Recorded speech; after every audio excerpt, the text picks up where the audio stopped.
जय के पिताजी आप ही हैं? जी। अच्छा, तो आप ही हैं जय के पिताश्री? हमें जानते हैं? जी, आप अफजल अहमद के साहबजादे हैं। लो भाई, ये तो हमें अच्छे से जानते हैं। एक शरीफ आदमी को इस तरीके से रास्ते में रोकने का मतलब? शरीफ आदमी।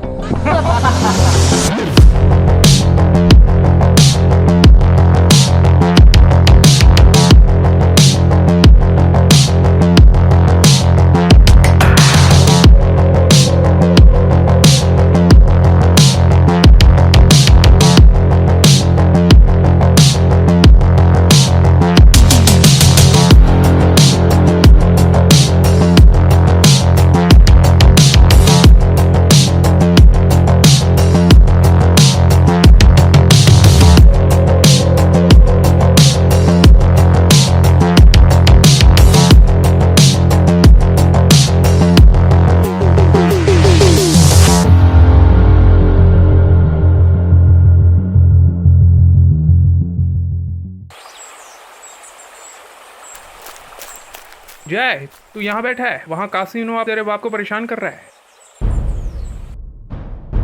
राघव चल, आज मैं उसे नहीं छोड़ूंगा।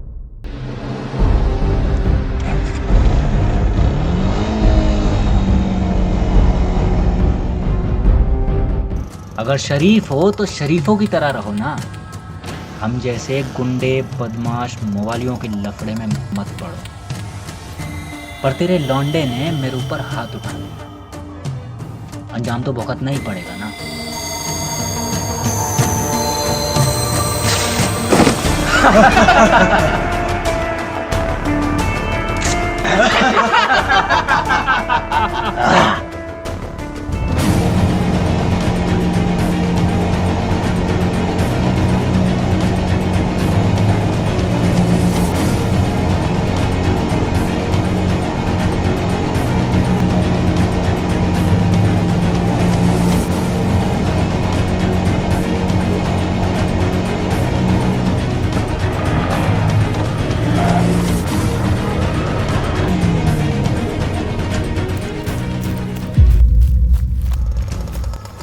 अफजल अहमद, हाँ।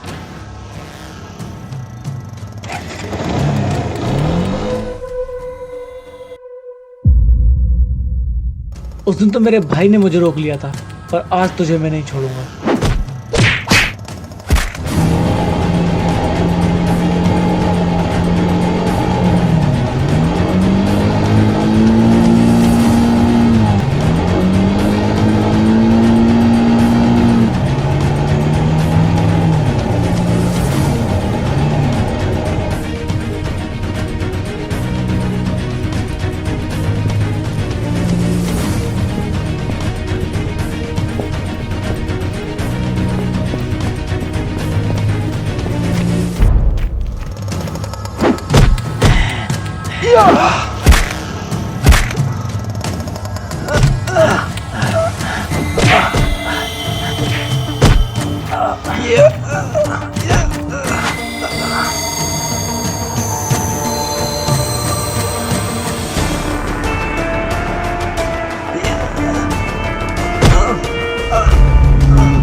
नवाब भाई, छोटे नवाब मेरे दोस्त जय के साथ मारपीट कर रहे हैं।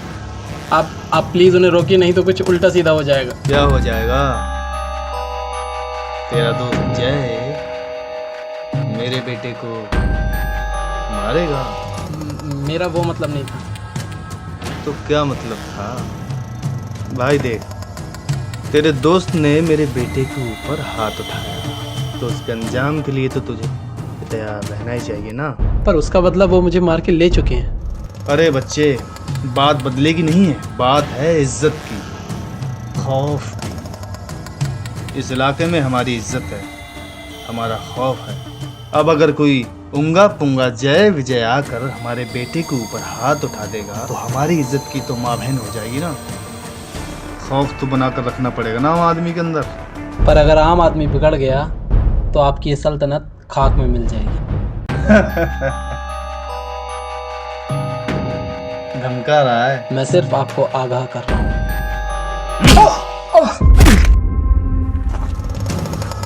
मेरी सल्तनत मिटाएगा, मुझे खाक में मिलाएगा।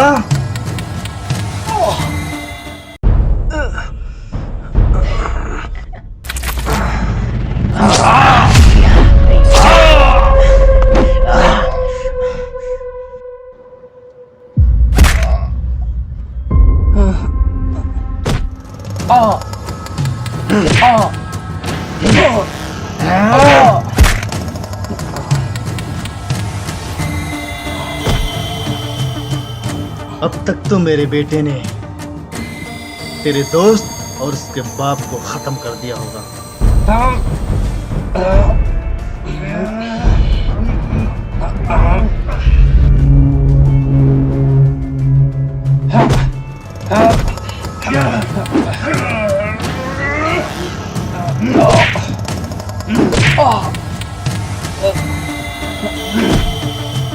तुम जाकर कासिम का हाथ इस हरामजादे को तुम मैं दे दूंगा।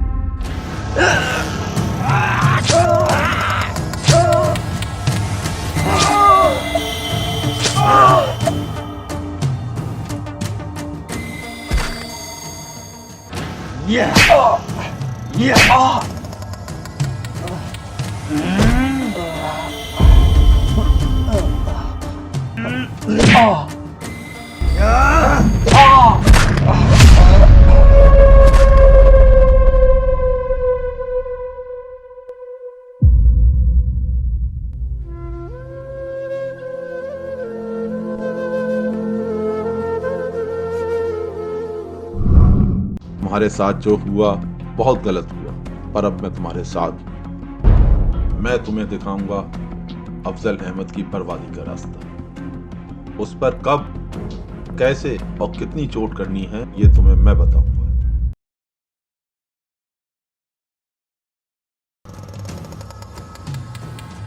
सुना है कुछ लोग नया स्टॉक खरीदने में आनाकानी कर रहे हैं।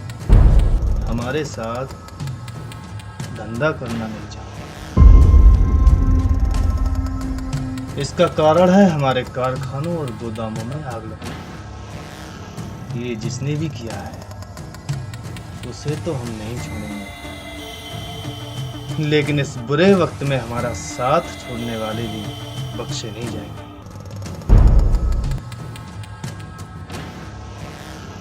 गुस्ताखी माफ नवाब भाई, सच कहें तो हम आपका साथ देने लायक बचे ही नहीं हैं। आपके गोदामों और कारखानों में जो आग लगी है उसमें असल नुकसान तो हमारा हुआ है। इतना नुकसान झेलने के बाद फिर से नया स्टॉक खरीदने का दम हम में तो नहीं। आज तक आपने जो कहा हम लोग करते आए हैं। आपकी खिलाफत क्या, आपके सामने अपनी बात रखने की हिम्मत भी किसी ने नहीं की, और जिसने की उसका अंजाम हम सब जानते हैं।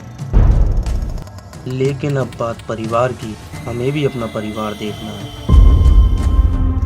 इसलिए मजबूर होकर के आपके सामने कहना पड़ रहा है। और फिर ये आग लगाने वाला आपका दुश्मन है, तो इसकी जिम्मेदारी भी आपकी होनी चाहिए।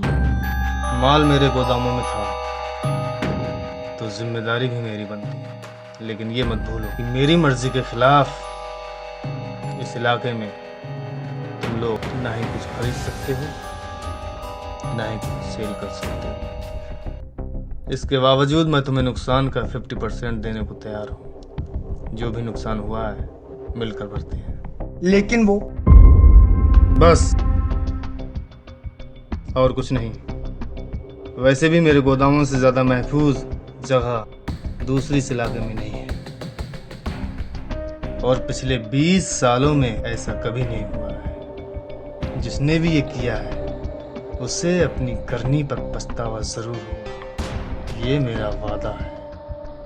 और एक बात और, बीवी बच्चों के बारे में सोचते हो तो ये भी सोचो, तुम्हारे ना होने पर तुम्हारे बीवी बच्चों का क्या होगा। इस हमले ने अफजल अहमद को हिला कर रखा, यही मौका है उस पर दूसरा हमला किया जाए। यानी तुम्हारे बाप को उन लोगों ने खुलेआम मार दिया, तुम्हारे भाई की बेइज्जती की, और तुम हाथ पे हाथ रख के बैठे रहे। तो मैं क्या करता? ये गुस्सा कहीं और निकालने की जरूरत है। आप यहाँ बैठे हैं, वहाँ बस्ती में एक लौंडा बदे नवाब के खिलाफ लोगों को भड़का था, बस्ती वालों में जहर बदला। रामदीन, देखो प्यार से बता दो, वरना तुम्हें पता ही है कि हम कौन हैं।